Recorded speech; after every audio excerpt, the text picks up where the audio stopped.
Butun dunyo ahliga 1-2 daqiqagina gapirish imkoni bo'lsa, aytadigan gapim quyidagicha. Bir yilda ko'p narsa o'zgarishi mumkin.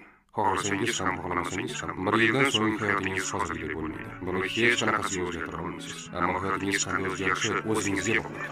Ko'rib turibsizki, hayotingizda 2 yo'l bor va har kuni ulardan birini tanlashga majbursiz. Birinchi yo'l o'z joyingizda qolish, ya'ni oson va xavfsiz variant. Ikkinchisi o'zgarish kiritish, bu esa noqulay yo'l. Bu videoni ko'rayotgan bo'lsangiz, ehtimol uzoq vaqtdan beri birinchi yo'lni tanlab kelgansiz. Afsus bilan aytishim kerakki, hech qanday shaxsiy rivojlanish kitobi, podkast yoki motivatsion so'zlar sizning o'rningizga ishlaringizni bajarib bermaydi. O'zgarishlarni amalga oshirish o'rniga tomoshabin bo'lib qolsangiz, faqat ahamiyatsiz va mayda narsalar o'zgaradi xolos. Narsalarning o'zgarishini ko'rish uchun avval ularga bo'lgan qarashingizni o'zgartirishingiz, maqsadlaringiz ustida ishlashdan oldin ularga bo'lgan munosabatingizni tubdan o'zgartirishingiz kerak. Bu tagida oddiy matematik haqiqatdir. Agar bir yil davomida har kuni 1% yaxshilasangiz, oxir-oqibat boshlangan paytingizga nisbatan